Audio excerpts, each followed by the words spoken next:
Perkembangan teknologi segala macam itu sebuah keniscayaan yang kita tidak bisa tolak sebagai arsitek. Tetapi kembali lagi kepada kita sebagai arsitek, saya kemampuan atau saya mau berkreasi, saya posisinya ada di mana. Dulu kita harus dipaksa berubah ya, kita dipaksa untuk berubah. Dari manual harus bisa 2 dimensi, harus bisa 3 dimensi. Jadi sebenarnya kalau saya ada perubahan-perubahan ini bagi kami yang sudah berapa generasi ini tenang-tenang aja. Toh hari ini bisa lihat teman-teman sukses.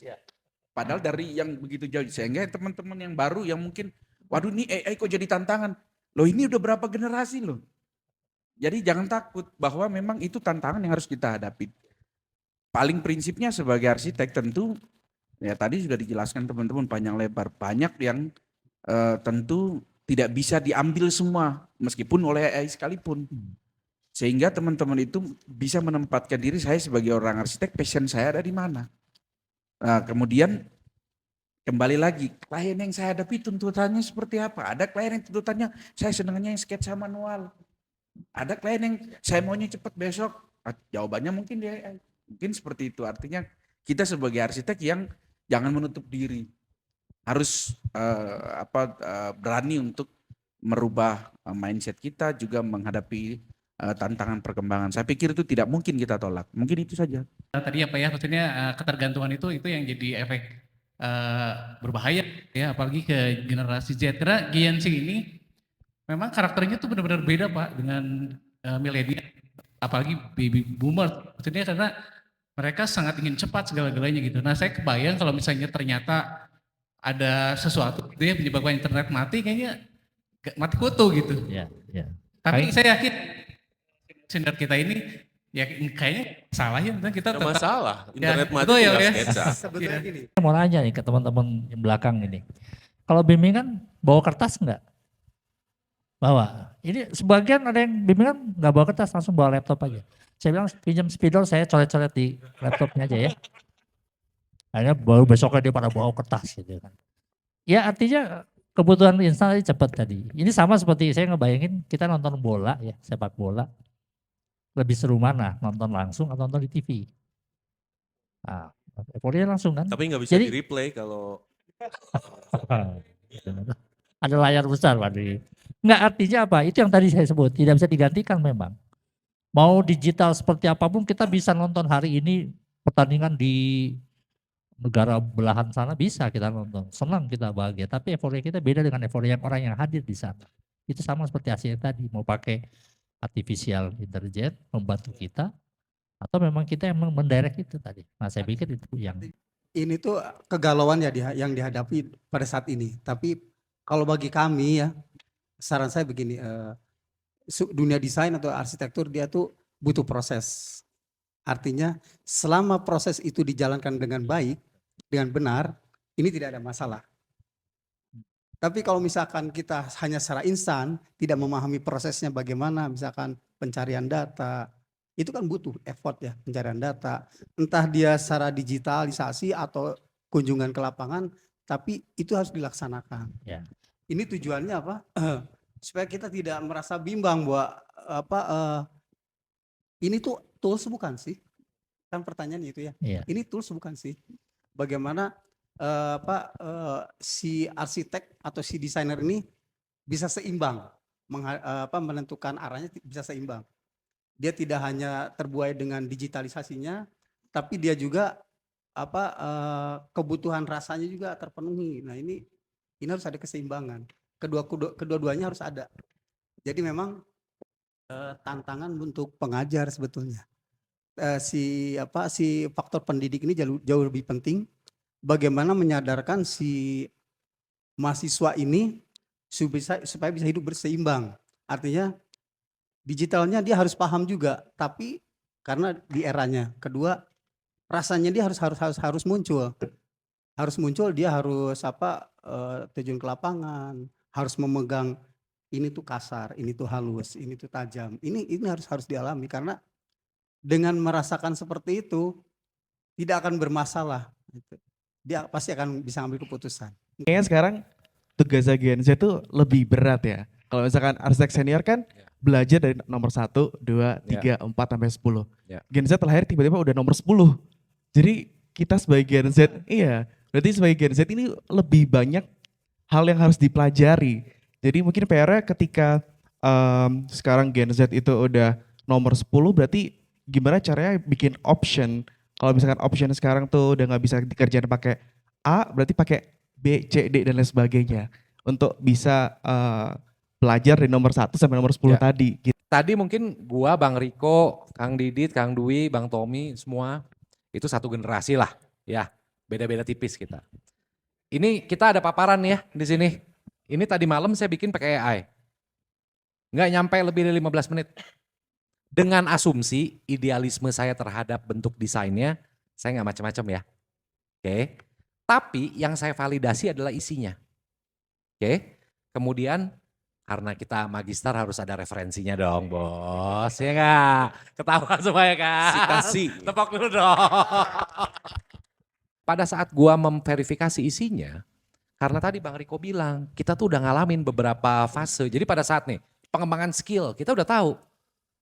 Gua nih, berarti nanti gua pada saat gua gabung dengan AI, ada skill yang harus dinaikin dan pada saat skill dinaikin tuh cara generasi gua beradaptasi itu bagaimana adaptifnya kalau bahasa Kang Teki gitu ya. Gue udah tahu nih tadi pendidikan dan adaptasi kemudian kolaborasi. Jadi pada saat gua bikin memfasilitasi diri gua dengan AI, kita itu memverifikasi betul bahwa poin-poin ini gua tahu teknisnya.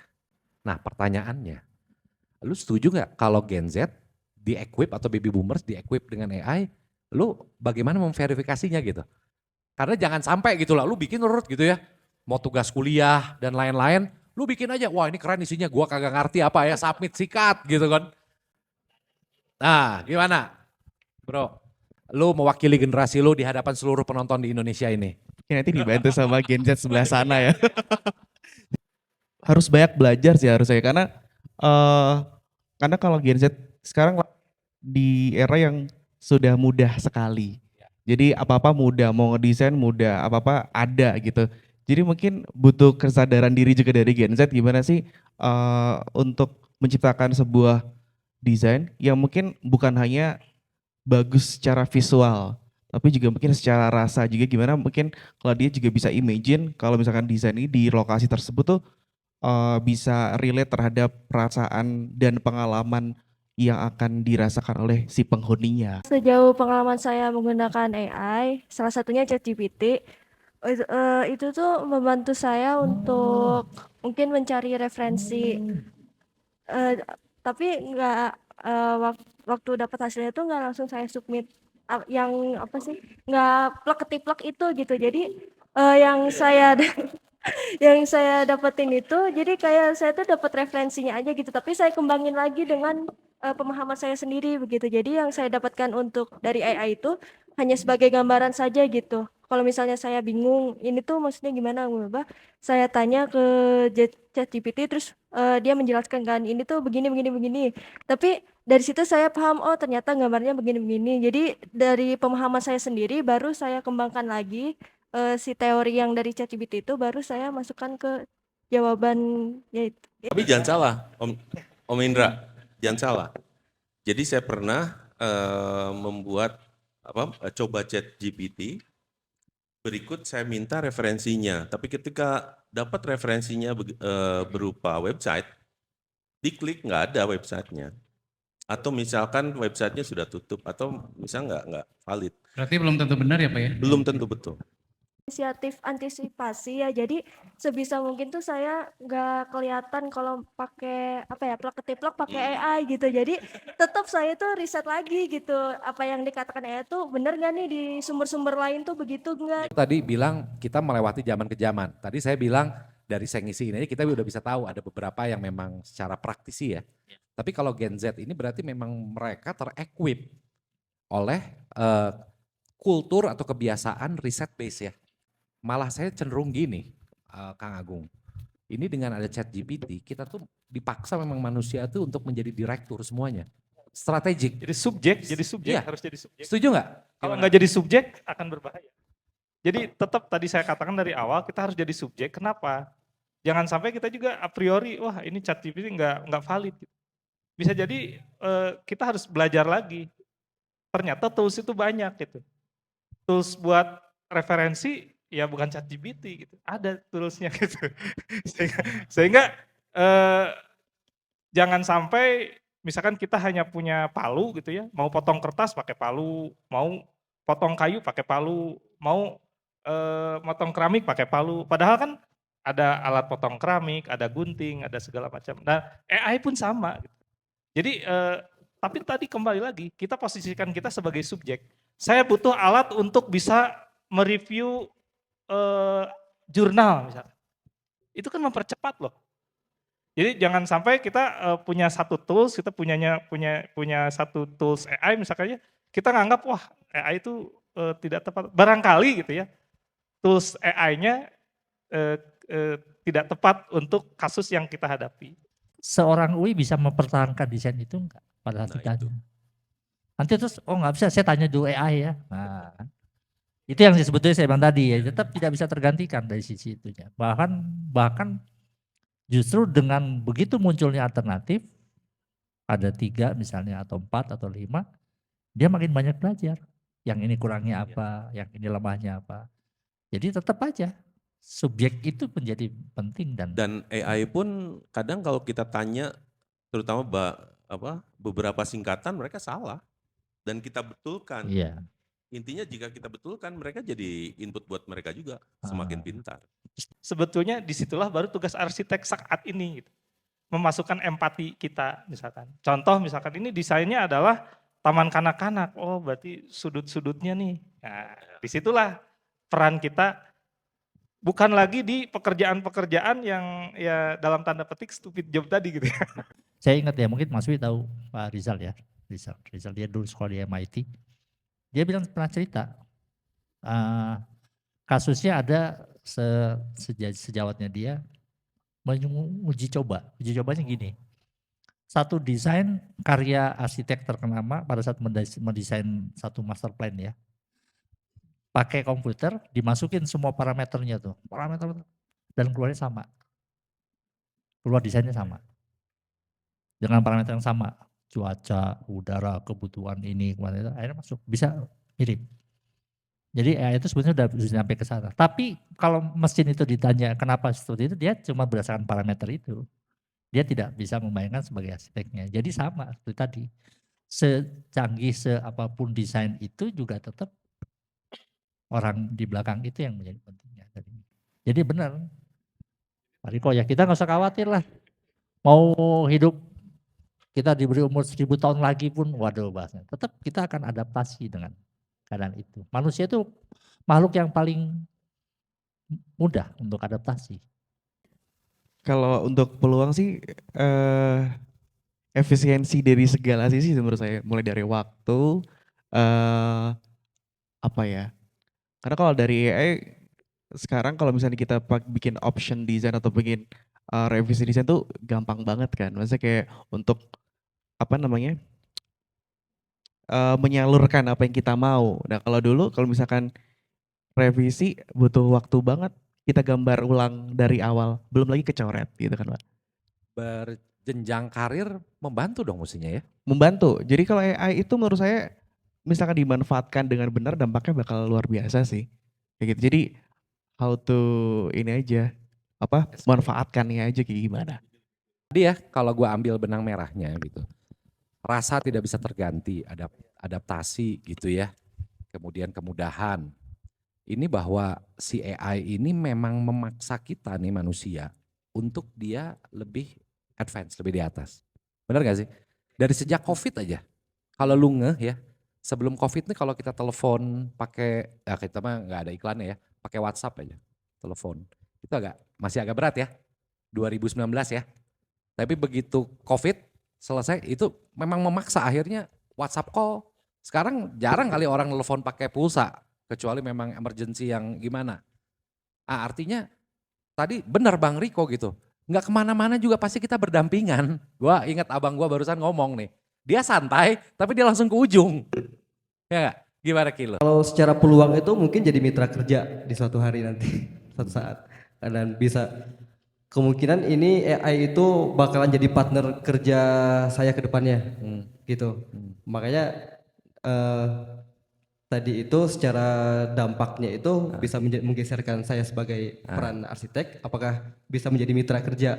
Nah, mungkin targetnya bisa jadi mitra kerja. Gue setuju sih dengan istilah mitra kerja. Iya. Gua malah baru kurang lebih dua minggu yang lalu nih. 2 minggu yang lalu ada satu momen untuk ketemu dengan seorang investor. Gitu. Ada sebuah kawasan lah. Gue mau datang memang janji untuk ngobrol aja, brainstorming gitu. Nah ini kan makanya tadi saya bilang bahwa ini iya gak sih memaksa kita manusia untuk eskalasi skill gitu ya. Ini kan tadi saya bilang saya ngobrol aja nih. Cuma saya harus mempersiapkan sesuatu di saku saya kan. Ya. Ya kan, saya belum kontak Kang Teki, belum kontak Kang Agung, Yudi, semuanya saya belum kontak karena beliau-beliau kan arsitek aktif. Saya ambil beberapa nuansa lewat AI tanpa mengurangi rasa hormat gitu ya, tapi saya ambil gitu terhadap kawasan itu. Ada beberapa aplikasinya yang dia bisa mendevelop, tapi benar-benar rough banget dan nggak tally dengan site-nya, nggak sama. Tujuan saya bukan untuk menginformasikan sebuah keakuratan, bukan. Tapi tujuannya untuk membaca sebuah momentum peluang pada saat kamu sedang berhadapan dengan let's say orang-orang yang ada di kuadran 4 kalau kata Robert T. Kiyosaki gitu ya. Mereka adalah pemegang ekonomi gitu ya.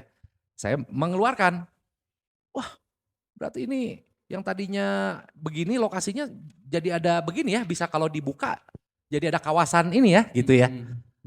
Nah itu kan membangkitkan apa? Mood, inisiatif, ide dan lain-lain di mana apabila ini berlanjut tentunya saya pasti akan kerjasama dengan teman-teman yang memang berprofesi. Tapi poinnya adalah Ki, gue ngelihat bener nih I have to join with AI. Iya. Dari pengalaman saya kemarin baru-baru ini ada salah satu instansi kita mendadak hanya dikasih waktu cuma 2 jam dan presentasinya cuma 5 menit. Nah ini kan butuh effort dan kita waktu itu jam 10 malam. 10 malam 2 jam setelah itu harus di-submit ke para panelis nantinya itu. Nah itu kan AI ini membantu sekali. Memang saya di situ akhirnya tetap mantau di sana untuk mengecek ini benar nggak sesuai nggak dengan konsep si admin project buat itu juga untuk buat materi untuk presentasi ya. Nah ini percepatan luar biasa. Bayangkan kalau misalkan waktu di era tahun 90-nya awal-awal 2000 saya mau bisa tidur jam 5 pagi. Dan ini kalau dulu kita kerjakan waktu tahun 90 2000 itu 5 orang di sana ya. Ada MA, orang MA ini ngumpul semua di situ dan begadang semuanya. Kalau misalkan kemarin itu kamu kirim aja materinya semua. Nah, kasih ke admin project. Nah, si admin project bantu pakai AI nyusun semua. Siap. Ini berarti udah sampai ke kolaborasi ya. Kolaborasi bahwa manusia dengan mesin berdampingan, bermitra tadi ya Bang ya. Terhadap perkembangan AI ini. Katalog di SketchUp dan di software lainnya, rubahlah jadi Platinum. Karena dengan Platinum, rumah Anda akan semakin celing. Terima kasih Platinum. Terima kasih teman-teman, terima kasih Kang Teki, Kang Agung, Pak Denta, Kang Yudi, Rizky, Bang Tommy, siapa Anda teh namanya? Nuhun Kang Didit, teman-teman semua nuhun. Terima kasih kami ucapkan kepada FPTK UPI yang telah memberikan ruang waktu dan berkesempatan kita untuk sharing. Sekali lagi terima kasih, sampai ketemu di lain kesempatan, tetap sehat, tetap berinovasi, tetap berkarya. Sampai ketemu kembali Indonesia. Thank you. Nah ini menurut saya cukup dalam ya dan mungkin bisa banyak berguna untuk teman-teman di luar sana karena kita hidup juga harus selalu adaptif terhadap perkembangan yang ada, apalagi teknologi sekarang kan udah maju banget nih, mulai dari AI dan lain sebagainya. Jadi boleh banget kalau misalkan teman-teman ambil banyak ilmu dari pembahasan yang kita bahas tadi. Jadi pendapat kami tentang pematerian tadi sangat bermanfaat ya, sangat membuka mengenai penggunaan artificial intelligence terhadap Gen Z, terutama untuk dunia pekerjaan nanti. Kalau dari Faris gimana? Bagus juga, terutama tadi pembicaraan tentang AI juga penggunaannya kita harus hati-hati juga atau kita harus apakan ke depannya, itu tadi dibahas. Betul. Itu jadi poin yang paling mencolok ya dari podcast yang tadi juga.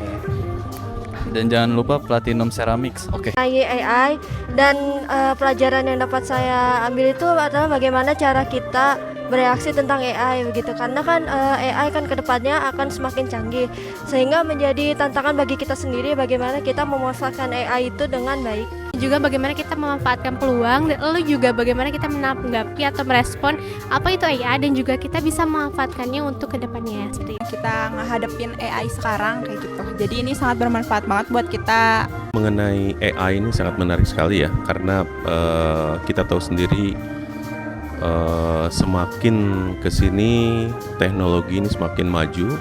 Untuk itu AI ini memang menjadi sebuah tantangan baik terhadap salah satunya terhadap arsitek.